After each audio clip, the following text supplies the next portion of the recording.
Hello, champions. Welcome to the session. A very good morning for the session, but I am actually very much tense about you all because from tomorrow you are going to appear for your exams, and the stress that you are experiencing at this point of time, I can even relate myself with your problem. So I'm actually empathetic towards you all because when I was a student, when I was appearing for the exams, even I was under stress. Though I didn't show my stress with my family members, with my parents, with my friends, but still the recurrent tension, the recurrent stress that students used to have during the exams, before the exams, so that is actually very common. And being a psychological student, so you are going to give the paper on psychology, you need to understand your psychology in such a way that the result of your understanding of your own self comes out to be fruitful, so that your consequences of whatever stress and whatever tension, whatever things are going on, the mixed feelings that are going on in your mind comes out to be uh, very fruitful. So hope you all are all ready, get set ready to appear for the exam, those who are going to appear tomorrow. And according to the hall tickets, that means your admit cards, to a minimum that is 3 to 4 days, that is 21, 22, 23, 24, the admit cards are given. And the admit cards are given, the hall tickets are given. The other name of admit card is actually hall ticket. So the hall tickets are given slot wise. So you need to understand that you are well prepared for the exam. You have each and everything required for the exam, as we have already mentioned. So my best wishes are for you. Along with the wishes, I always bless. My wishes, my blessings are always with you, and hope you all come out with flying results and you can enroll yourself into your desired college or university. So hope let's start. Hope you all are enthusiastic, and at the same time you are stressed. I know that, but you also need to go through the session because these two chapters are the last chapters, that is chapter 8 and 9, and the important points in relation to these two chapters will be discussed today in this session itself. One more thing I just want to add in the beginning of the session is that we are going to conduct a mock test or a mock session on psychology. Each subjects will have we are conducting a mock test today itself, mock session today itself, of all the subjects that we are concerned with in relation to humanities. So my class, that is my class on psychology, the mock test, mock session on 50 questions will be conducted from 11, that is now it's 9:30, 9:40. So from 11 we are going to conduct. Hope you all join me in that session after this session. So back to back we have continuous sessions. So what we are doing here, the sessions are not joined together because we are giving at least 10 to 15 minutes break in between the classes or sessions, so that at least you can do some of the minor things, some of the daily things that is actually we need to. Our nature's call, eat something, refreshment. So anything you can do in the between of the session, in between the sessions. So we have not conducted we are not conducting the session in a very continuous way where there is 5 to 10 hours continuous class, but we are giving regular intervals for the help of the student so that they can cope up. Because one more thing, from the psychological point of view, is that a student or anyone cannot concentrate after 20 minutes. So a student or a person need to he can concentrate, actually he can concentrate at a stretch to 20 minutes. After that, he needs at least 1 to 2 minute break or 1 to 2 minute relaxation in his mind itself. So, a class of 40 minutes is okay, but continuation of classes to 4 to 5 hours is not practically possible because students get some loose ends in the session. So we are conducting the session, though it is back to back, there will be 10 to 15 minutes break after this session, and we will conduct the next session consecutively after this session, and that session will be on the mock 50 questions, that is probable questions for your exam on psychology. So you hope you all join me in that session too, because you have joined me in this session. I want you all people to join me in the next session also. Yes? Okay. Let's start now. What are the important points from chapter 8 and 9? So please take out your rough copies and everything so that you all can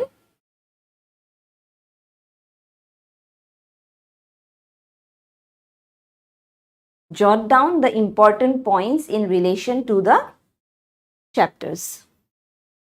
So, in chapter 8, what we understand in chapter 8, that is psychology and life, we have the concepts of human and environment in relation to psychology.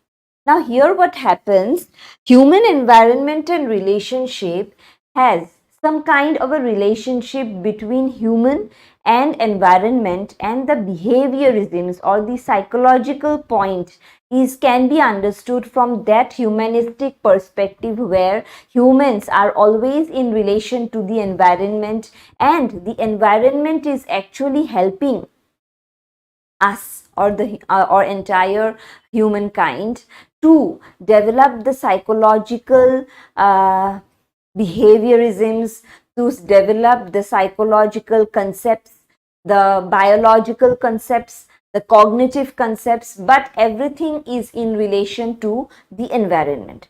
So it is very important that we take proper care of the environment and we have a healthy reciprocation. That means give and take with the environment. So you know, and every one of us understand the importance of environment in practical sense. But apart from giving us the basic necessities of life, the environment is giving us the foundation or the structure in which we can say that we have the potential to develop the innate qualities within us. So environment somewhere or the other is actually helping us to mold our behavior, to improve our behavior, and to take out the innate qualities within us to the maximum optimization or utilization of that potential or talents. So hope you can understand the relationship and what kind of relationship there should be or ought to be within us and the environment. Yes. Apart from that, there are three approaches of this relationship, and this is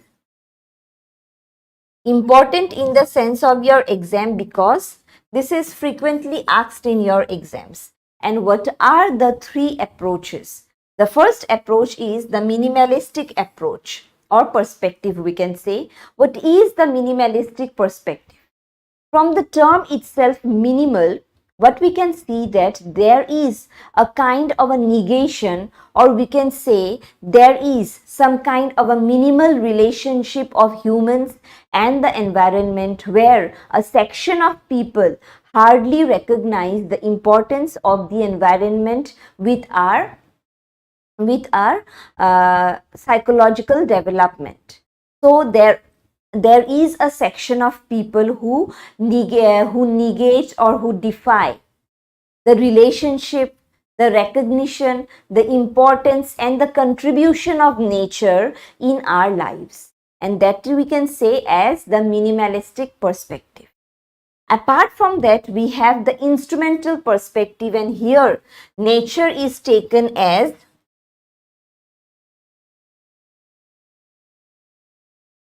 the sole giver of our basic needs, where nature helps us instrumentally, or we can say the other word in place of instrumental, or we can replace instrumental with the materialistic benefits of nature in our lives.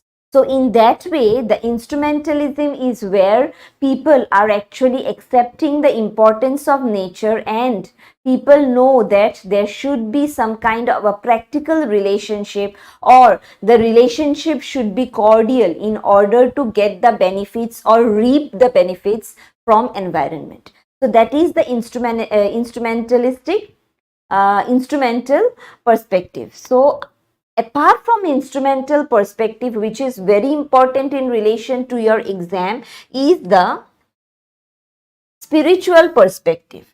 And what is the spiritual perspective? From the term itself, we can just assume that the spiritual perspective is the perspective in which we have some kind of an spiritualism, or we can say some kind of a conceptualism, where the souls are taken for granted, or the souls are taken in recognition in relation to understand that the environment too has a soul, and our human souls are in cordial relationship between each other.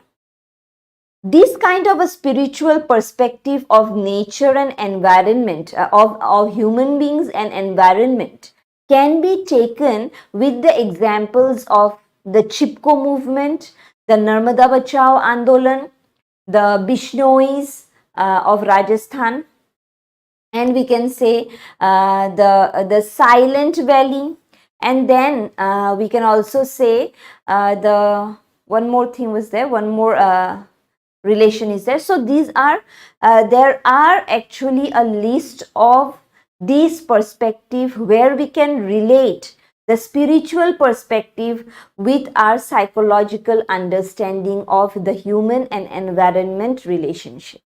So spiritualism or spiritual perspective is nothing else but where we have taken environment and kept it on a pedestal, and we are looking towards some kind of a source giver, or we are looking towards environment as something as a sole giver of our lives, or the basic core of our lives.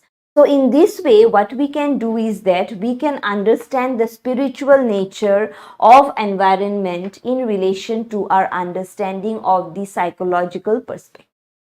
So these three perspective or approaches of this relationship is very important in relation to your exams. Yes?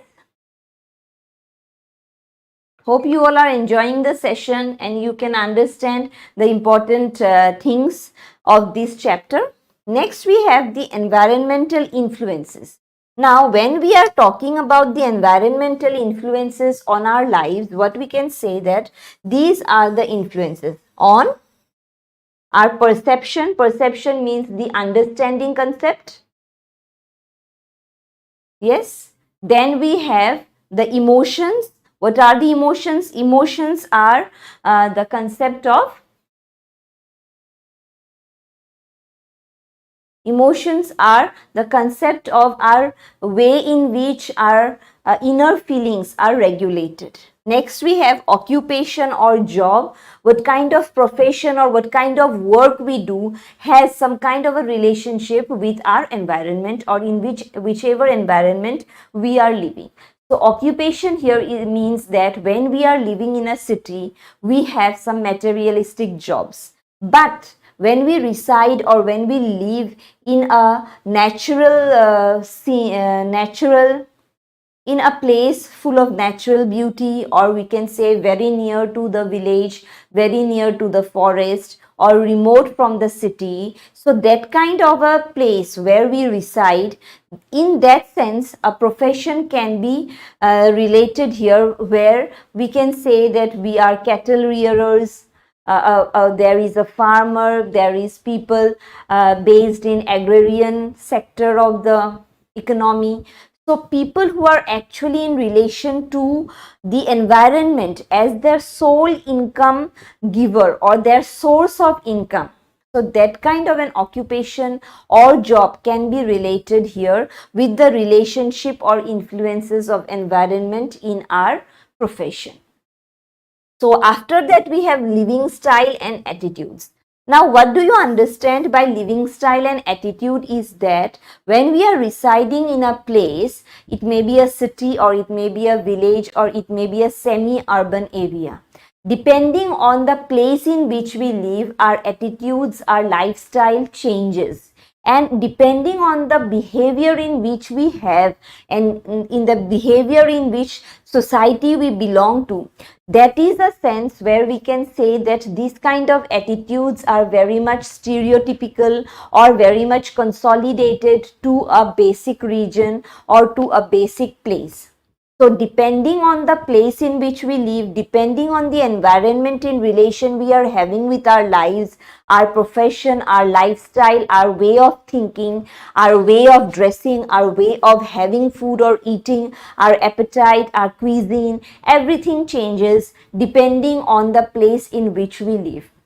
So you can understand that, you can just relate, and first you need to understand and then you can relate it with some kind of instances, like there will be some input text based questions in your paper.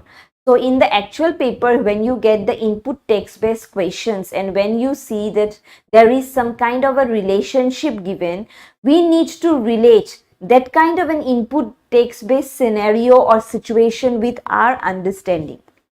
And the psychology domain as a whole, as the domain, what psychology is giving us, that it is giving us the exposure, the capacity to understand and relate our practical life with some clinically approved approaches, and that is what, that is psychology. So you can relate that psychology is nothing else but it is actually a branch of life. It is a section of life when you can where you can actually understand life and the higher understanding or the higher impacts of life on our behavior, on our way of thinking.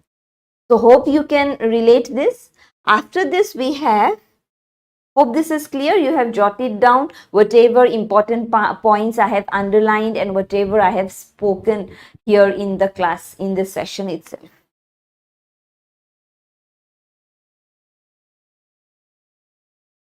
Then we have the environmental stressors. This is also very important because questions may come on the basis of these environmental stressors. Because what is stressors? First and the foremost thing is, what is stressors? Stressors are the causes of stress, nothing else. Stressors are causes of stress. That means where there are a lot of problems, there are some reasons where you can have some kind of stress, is called stressors itself. So questions may come, what is stressors? So what you will write? Stressors is nothing else but these are the causes of stress.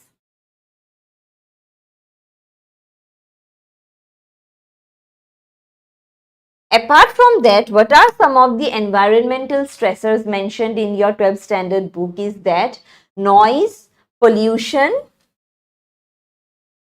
crowding and natural disasters. Now see, when you, there will be some questions like tick out the odd one. So, or choose the odd one out. So, at that time, when you get this kind of an option, because these questions are frequently asked in through different angles actually. So, what happens here is that when questions like this, you need to identify which one is the stressor, and because when the question is there, choose the odd one out, nothing is given, no hint is given in relation to the topic or in relation to all the four options or words. So you need to understand the higher meaning, or you need to relate with whatever you have understood till now. On the basis of that, you need to understand, you need to relate these words. So anything which comes out of this, that is noise, pollution, crowding and natural disasters, is not a natural stressor. So anything like crying of a child, making noise in the classroom are not environmental stresses. Environmental stresses are the stressors which are in relation to the environment. So there must be the basic tenet or the basic option of natural impact, of nature and environment imbibing together to make us stressful. Only then and there you can identify that this is one of the natural stressors. Yes, hope this is clear. Next we have poverty and discrimination. Poverty and discrimination is very important in relation to the psychology and environment, because it is one of the aspect of the environment where people are actually facing some stereotypical behaviors where prejudice ultimately results in discrimination, as we have already explained, and as you all know that prejudice is resulting in some kind of discrimination. But when it is related to poverty, what actually happens is that people who are poor are regarded as something very lesser, or are regarded as something very inferior. So that kind of a stereotypical prejudice, which is actually very much hard blocked in our society, in our mindset, is actually making some of the people from the poor section of the society to be discriminated, to be deprived from the basic benefits of the society. So in that way, what happens is that a lot of people, a section of people from the poor section, from the poor strata, or the people who are poverty stricken or BPL, below poverty line, these people are actually having some kind of some of the things, some of the deprivation, some of the discrimination very much intact to the society. So in that way, what happens, the psychology gets to some extent a great influence and impact. And in that way, it may be a hurdle. It may be a barrier in the development of a child, in the development of the child's potential and innate behavior. So we need to be very aware and very much cautious about this not to happen in the society. Yes, why? Because we don't want anyone to be deprived, because we don't want anyone to be discriminated on the basis of poverty. And because each and everyone, even if he belongs to the very superior class or rich class, and even if a student or a child or a person belongs to a poor class, that doesn't make any difference in his innate qualities.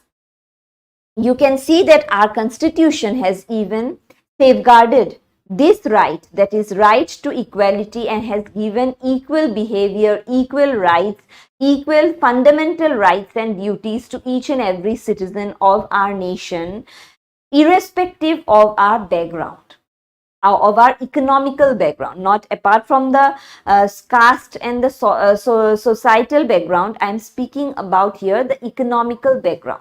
And there is no discrimination that defies that no discrimination should be made on the ground of this. Yes.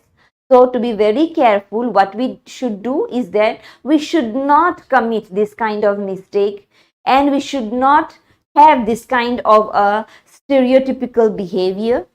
And apart from that, even if you can see or notice this kind of a situation actually happening in our society, do refer, do contact the administration so that this doesn't actually happen in the society. Yes. So after that, what we have: aggression, violence, and peace.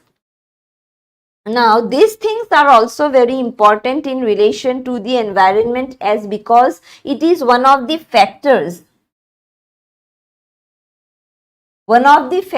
of the environment and our relation, because when one person is discriminated, and after discrimination, what happens? A person is actually deprived. And when one person is deprived, he or she ultimately faces some kind of aggression. Aggression means some kind of a behavior where he or she is very much antagonistic or in a conflict with the society. So that can be assumed as the aggressive behavior. And when a person doesn't comply with, doesn't approve with the societal norms, and he or she becomes some kind of an aggressive behavior, some kind of an not being obedient or not obeying the norms of the society, that we term it as aggression. And this aggression, when it becomes hostile, when it becomes catastrophic, when it becomes hurting to people, other people, that we term it as the violence. And when we are getting the concept of aggression, hostility, violence, we understand that there is the requirement of peace, and peace is nothing else but it is the basic, normal, minimal behavior of our society, where we need to understand how much peace and stability is important in our lives. Apart from that, we have the causes of aggression now. Hope this is clear till now. Then we have the causes of aggression, and what are they? The inborn tendencies. So, what are the causes of aggression? When a person, he or she is aggressive, is that some kind of inborn tendencies. That means a person by birth or so, because of some biological natural traits, a person is aggressive by birth. Then we have the physiological mechanism. That means when a person is actually facing some kind of physiological problems, that means some kind of pathological problems and issues in his body itself, when his body is not complying with the situations, with the external stimuli and situation, he or she becomes helpless, and his helplessness is expressed by being his aggressive behavior. This we can relate that when our parents are telling us that do this, don't do this. So when our body is not accepting these do's and don'ts, we become aggressive. Yes. So, and then after that, child rearing. And now what is child rearing? Child rearing means in the way in which we are brought up. So the basic ideals that we see in our homes, we see in the behavior of our parents and relatives, is actually the way in which parents actually they rear up, they bring up their child. So the society, the family, the background in which we live, to which we belong, is very much important to have a great impact on our behaviorisms, which is actually molded and framed in our society, and which is framed in our psychological inner self with the help of the child rearing process. So being parents, for parents and teachers and for relatives and the elderly people, it is very important that you rear your child, your grandchild, your relatives, whoever it may be. The children should be treated properly, should know the basic qualities of living a peaceful life, along with modesty, the moral behaviors, the moral values. He or she should be imbibed with those values in his life.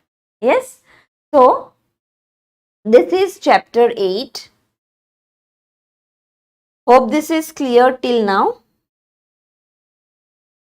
And these three important things are also mentioned. So, one of these is the frustration aggression theory. This is also very important because who is related to this frustration aggression theory? The psychologist. Wait.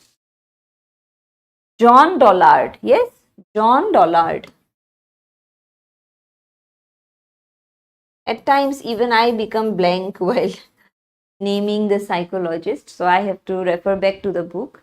So John Dollard is the person who gave the frustration aggression theory, and according to him, theory has some kind of situational factors. That means factors which are very much important in order to make a person aggressive.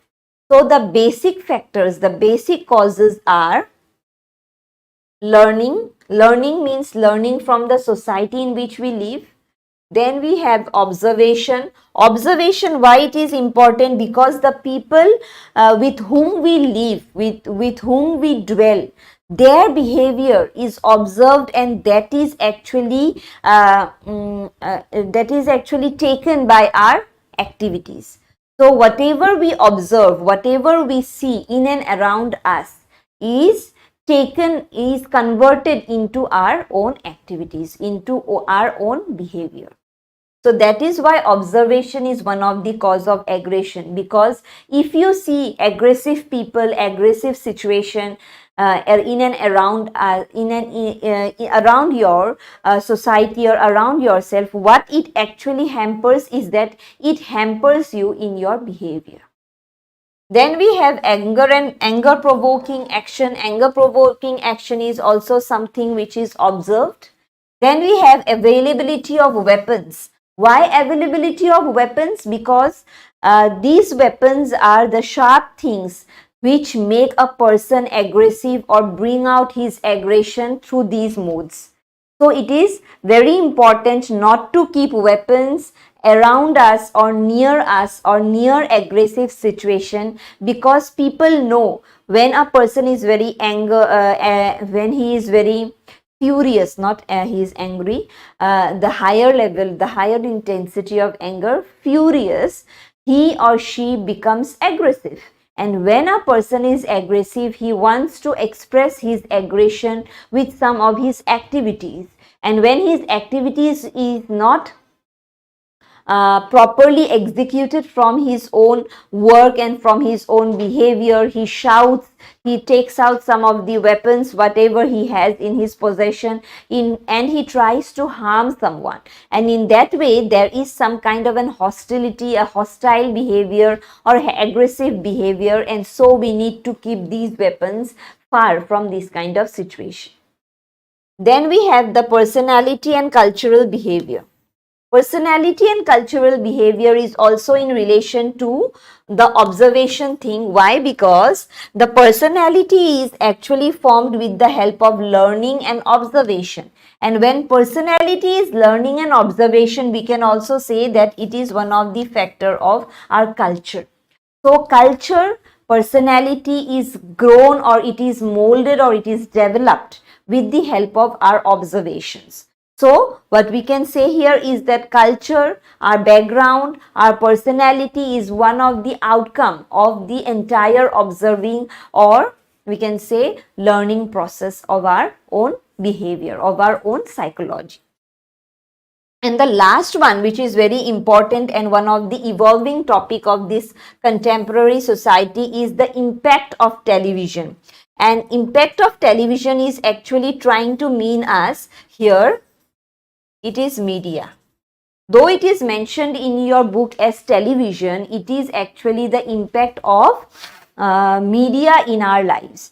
So as you know that how much the importance of internet, the importance, the impact, the influence of internet has grown in our society, in our lives, to such extent that we only think in accordance with internet, in accordance with social life, with social platform, with social networking, with reels, series, with memes, etc. and etc.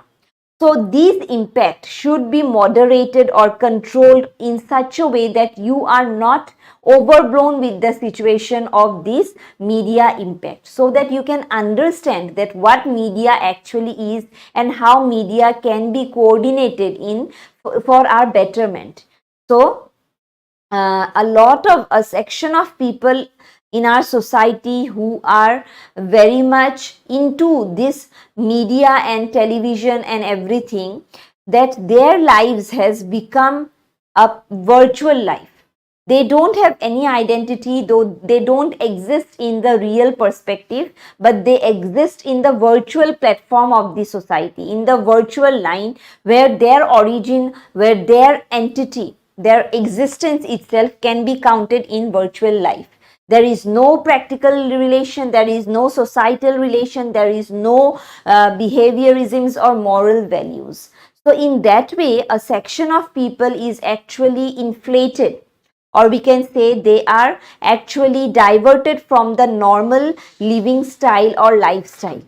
And it is going to have a grave impact on our society, because this section of the people are actually, they are the citizens, and when they are citizens and when they are not acting in accordance with the society, they are the violators, or they may turn into violators. So there are also cases of people who are very much affected by this media perspective, when their life is actually thwarted or disturbed or distressed and even broken in their very basics, because they are, or we can say they were affected by the media perspective. So we need to know the pros and cons of media or television, or about the virtual world which is now existing and it is evolving day by day. So this is the important topics of chapter 8. We will move on to chapter 9 now. Hope everything is clear till chapter 8, and if you have any confusion, do comment, do share me in the comment section. Next, moving on to chapter 9. In chapter 9, what it is about being psychologist. So once you go through this, your degree course of 4 years, after reading the psychology domain or after practicing psychology, you will be able to become a psychologist after that too, after some kind of a training and clinical training. So what happens? What are the skills to become a psychologist? What are the basic criteria to become a psychologist or to treat a person psychologically or clinically? What are they is that skills of psychologist. So what are the skills? These are the 3 basic skills.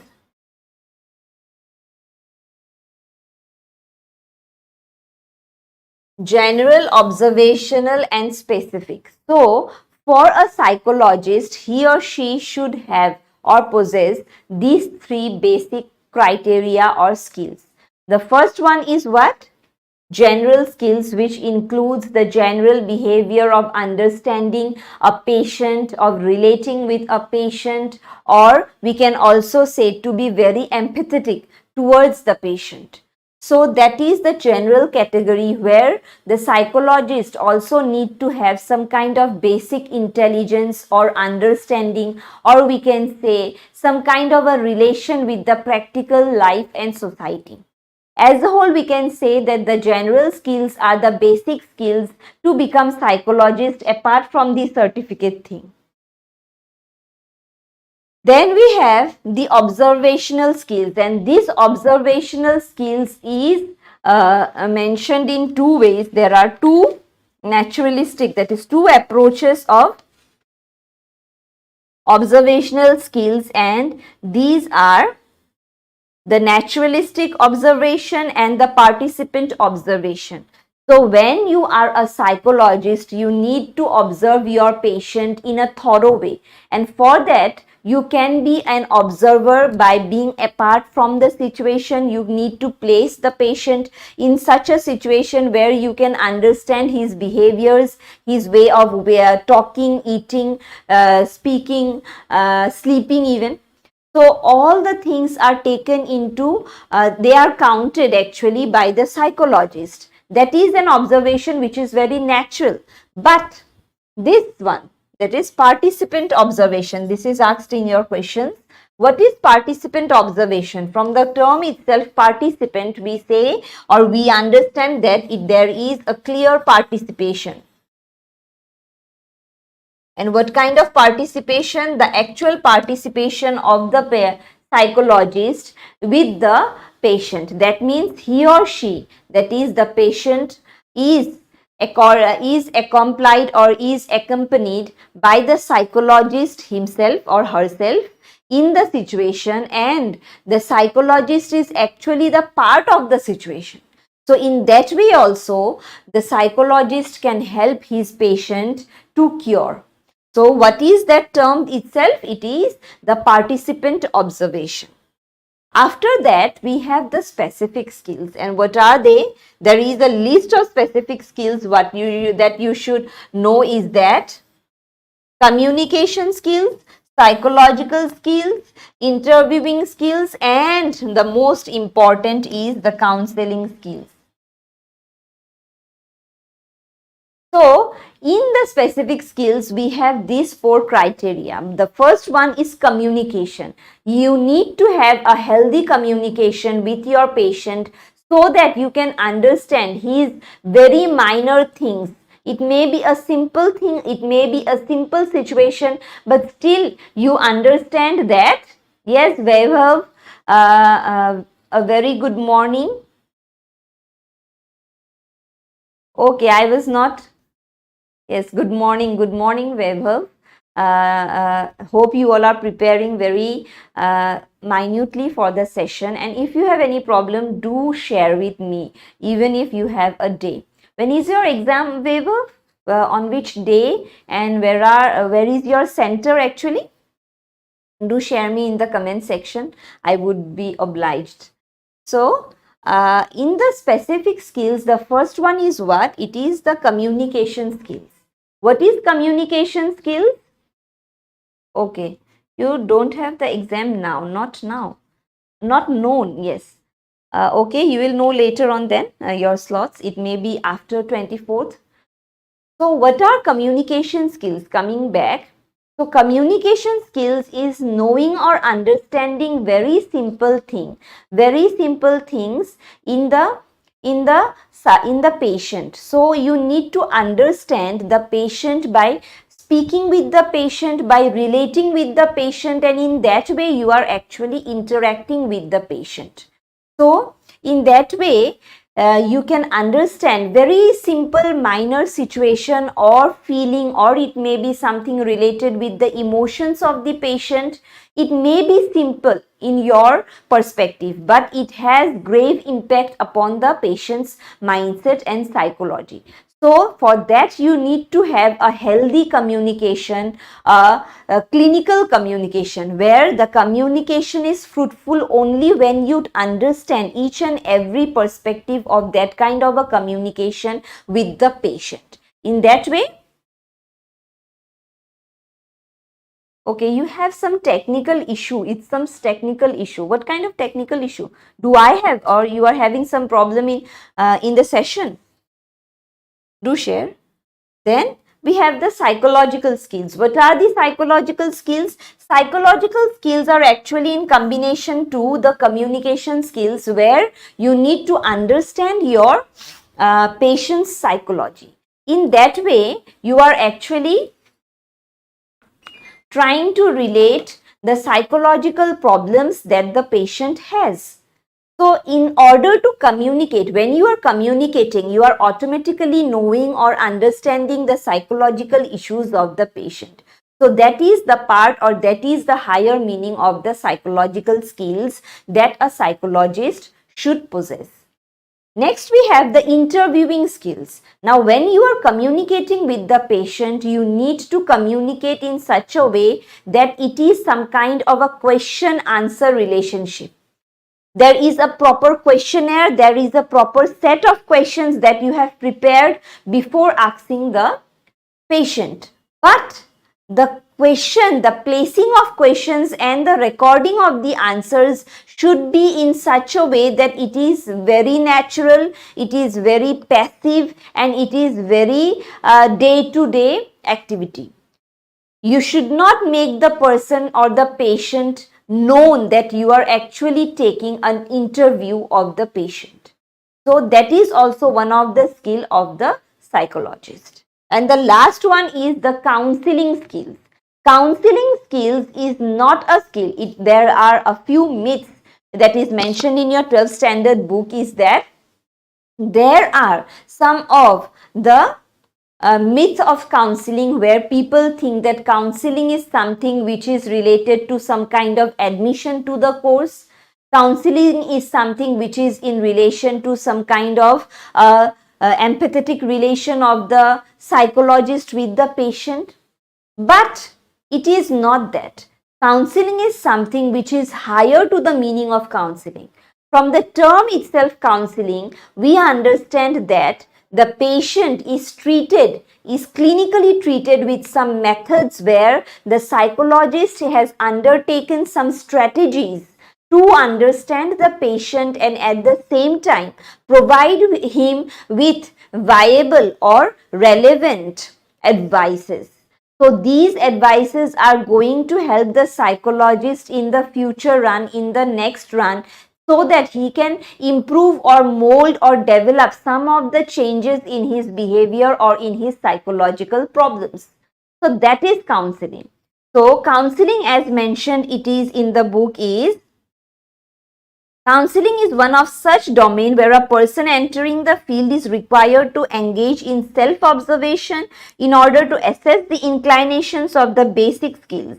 So it is a system for planning the interview, analyzing the counselor and client's behavior and determining the developmental impact of the client. As I have already said, the stepwise process in which a person, a psychologist, is trying to communicate with the patient and trying to give some of the relevant advices so that the patient undertakes these advices in the changes that is made in the future. In that way, it is as a whole we can say counseling, but not the myths that I have already mentioned. Yes? Then we have the next points. Hope this is clear, everyone. So I need everyone to jot down the important points or the star in which place I have given the star marks. Yes, so that you read these star marks and you know that these are actually the stars. These are actually very important, very, very important for your exams. Next, the next slide.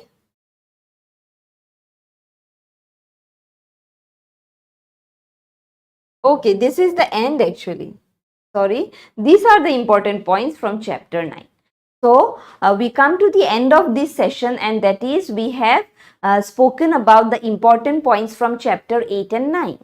From 11, that is from 11 a.m., we will be conducting a mock session on psychology with 50 probable questions that will be very much probable actually. They are not probable, more than probability, and I need each and everyone to attend the session thoroughly, and apart from that, continuing with the next session, I need each and everyone to take refreshment and some kind of relaxation in between, and also do some kind of a revision of the entire syllabus, because these mock tests in these 50 questions that we will be conducting by starting from 11 p.m. next.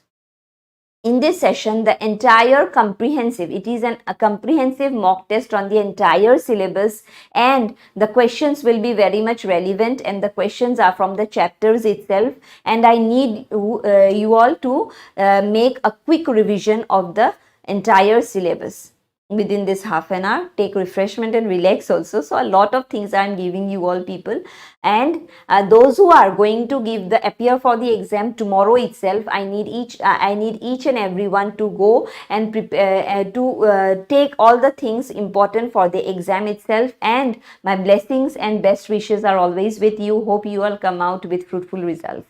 Yes, with this I am ending the session, this present session now, and hope you all join me in the next session. Yes, Vaibhav, you will join me in the next session. Yes, do comment me and join me in the next session. Okay, thank you for being with us.